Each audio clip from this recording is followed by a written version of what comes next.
Mister ladies channel viewers அனைவருக்கும் வணக்கம்.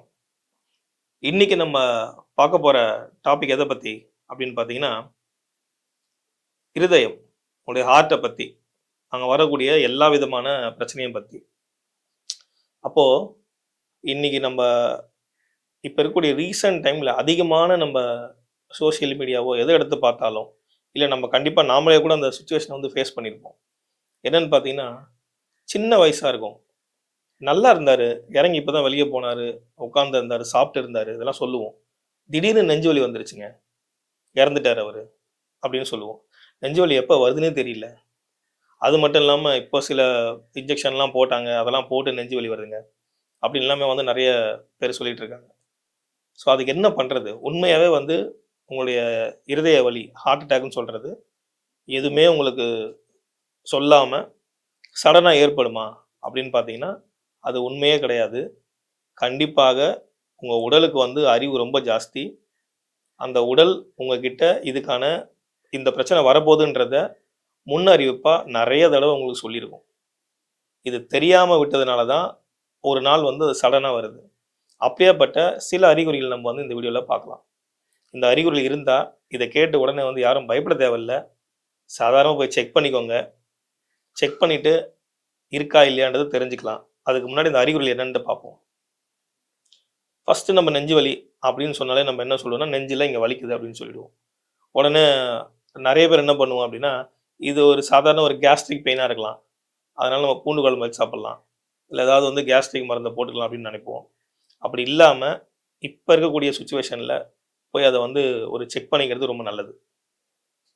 அது மட்டும் இல்லாம, இதான் நம்மளுடைய ஃபர்ஸ்ட் ஒரு அறிகுறியா காட்டும். அந்த வலி வந்து பார்த்தீங்கன்னா, மாறி மாறி ஓடிட்டே இருக்கும். ஃபர்ஸ்ட் இங்க வரும், அப்புறம் இங்க வரும், பின்பக்கம் வரும், உங்களுடைய கீழ்ப்பக்கம் நடுப்பகுதியில இந்த இடத்துல வலிக்கும்.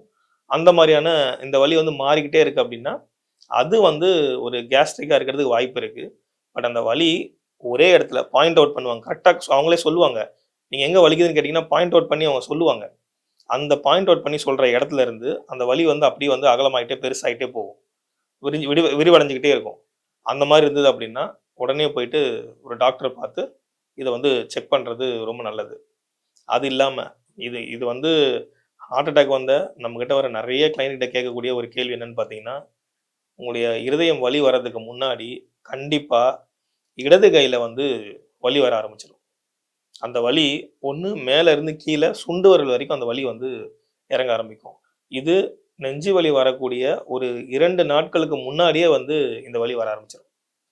ஸோ நம்ம என்ன பண்ணுவோம் அப்படின்னா, இது ஒரு சாதாரண கை வலி அப்படின்னு சொல்லிட்டு அது தோள்பட்டை வரைக்கும் வரும். இது ஒரு தோள்பட்டை வலி, கை வலி நான் வேலை செஞ்சேன் அதனால வந்தது அப்படின்னு சொல்லி சாதாரணமா இந்த விஷயத்த கடந்து போயிடுவோம்.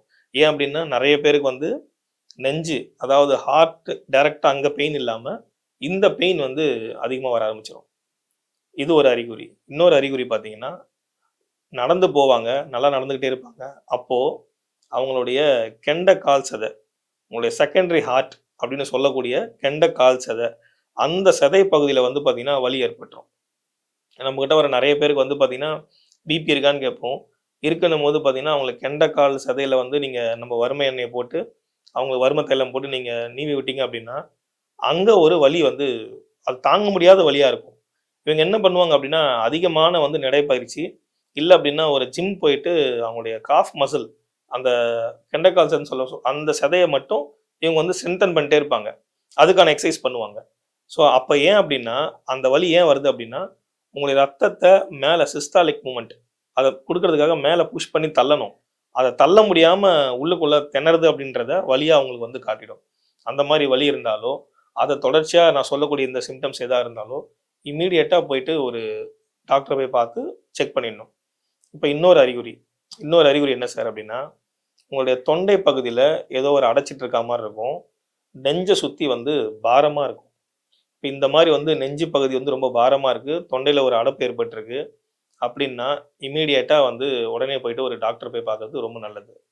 இது மட்டும் இல்லாம, சில பேருக்கு வந்து பார்த்தீங்கன்னா, பால்பிட்டேஷன் மாரி அதிகமான துடிப்பு வரும். திடீர்னு வந்து பார்த்தீங்கன்னா, வலி இருக்காது. அந்த அதிக துடிப்பும் இருக்காது. சில பேருக்கு வந்து திடீர்னு அதிகமான வேர்வைகள். டக்கு டக்குன்னு வந்து வேர்வை சொரந்துகிட்டே இருக்கும். நெறைய சட்டை நனையிற அளவுக்கு கூட சில பேருக்கு வந்து வேர்வை வந்துரும். அந்த மாரி வந்து வேர்வை வருது அப்படின்னாலும், இமிடியேட்டா போயிட்டு உங்களுடைய டாக்டர் பக்கத்துல இருக்கக்கூடிய ஒரு டாக்டர போயிட்டு செக் பண்றது ரொம்ப நல்லது. இந்த மாரி உங்களுடைய உடம்பு வந்து பார்த்தீங்கன்னா, எக்கச்சக்கமான இன்ஃபர்மேஷன எனக்கு இந்த மாரி பிரச்சனை இருக்குன்றத உங்க கூட வந்து கம்யூனிகேட் பண்ணிக்கிட்டே இருக்கும்.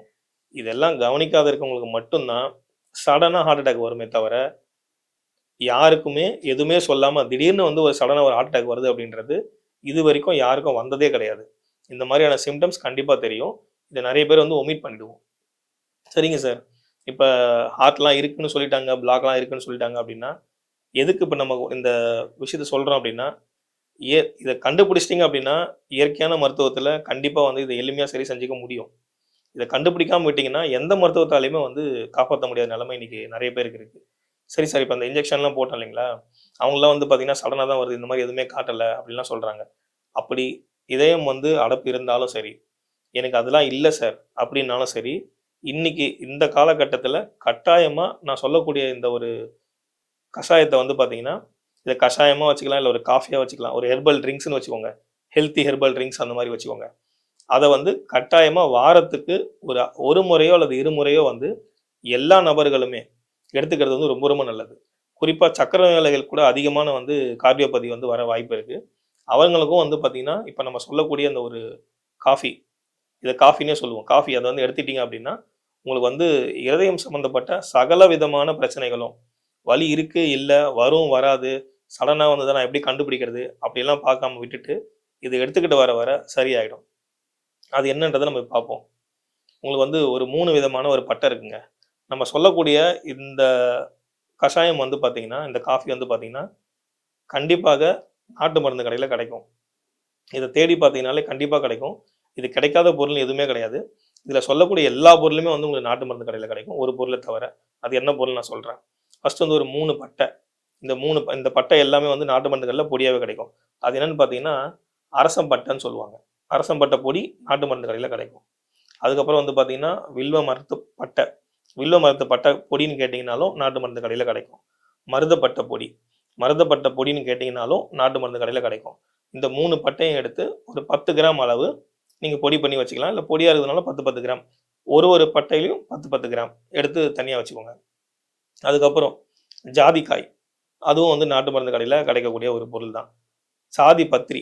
ஜாதிக்காய் வேற, ஜாதி பத்திரி வேற. ஜாதி பத்திரி வாங்கிக்கோங்க. அதுவும் கொஞ்சம் வாங்கி வச்சுக்கோங்க. லவங்க பட்டை ரொம்ப முக்கியம். லவங்க பட்டை உங்களுக்கு சமையல்ல கூட நம்ம உபயோகப்படுத்துவோம். ஸோ, நீங்க வந்து லவங்க பட்டை வந்து நாட்டு மருந்து கடையில வந்து வாங்கி வச்சுக்கோங்க. அது கூட கிராம்பு, கிராம்பு கொஞ்சம் வேண்டும். அத வாங்கி வச்சுக்கோங்க. இதெல்லாம் வாங்கி வச்சுட்டு, இத விட ரொம்ப முக்கியமான ஒரு பொருள் ஒண்ணு இருக்கு. அது என்னன்னு பார்த்தீங்க அப்படின்னா, காஃபி பொடி. இந்த காஃபி பொடி வந்து நீங்க கடையில வாங்கக்கூடாது. அதாவது நம்ம ஒரு சில ப்ராடக்ட்டா பாக்கெட்ல வரும். அத வாங்காம, காஃபி கொட்டைய அரைப்பாங்க பாருங்க. அந்த இடத்துக்கு போயிட்டு, அந்த காஃபி கொட்டைய கொஞ்சம் வாங்கிட்டு வந்துருங்க. பொடியா பண்ணாம, காஃபி கொட்டைய கொஞ்சம் வாங்கிட்டு வந்துருங்க. வாங்கிட்டு வந்து வச்சுட்டு, இப்ப நம்ம ஃபர்ஸ்ட்டு சொன்ன 3 பொடியும் 10 கிராம். இப்ப அதுக்கப்புறம் சொன்ன ஜாதிக்காய், ஜாதி பத்திரி, கிராம்பு, அப்புறம் நம்ம சொன்ன லவங்கப்பட்டை, இந்த காஃபி கொட்டை. இது எல்லாமே சேர்த்து ஒரு 5 கிராம். எல்லாம் ஒரு ஒண்ணுத்துலருந்து ஒரு 5, 5 கிராம் எடுத்து வச்சுட்டு, ஒரு இரும்பு இல்லாம ஒரு கல்லு மாரி, ஒரு சின்ன உரல் மாரி இருக்கும் இல்லையா? அதுல வந்து போட்டு இத இடிச்சிருங்க. ரொம்ப இடிச்சு தூள் பண்ணணும்னு இல்ல. ஒரு ஒண்ணும் பாதியுமா அப்படி கொஞ்சம் கொஞ்சம் இடிச்சு சும்மா சாதாரணமா இடிச்சு வச்சுக்கோங்க.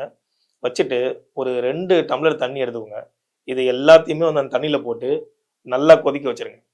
கொதிக்க வச்சு, அது வந்து 1 டம்ளர் இல்ல 3/4 டம்ளர் வர வரைக்கும் நல்லா கொதிக்க வச்சு சுண்ட காய்ச்சி எடுத்து, வாரம் 1 நாள் இல்லது 2 தடவ ஃபேமிலியா எல்லாருமே உட்கார்ந்து, சின்ன பசங்களுக்கும் தாராளமா இது தரலாம்.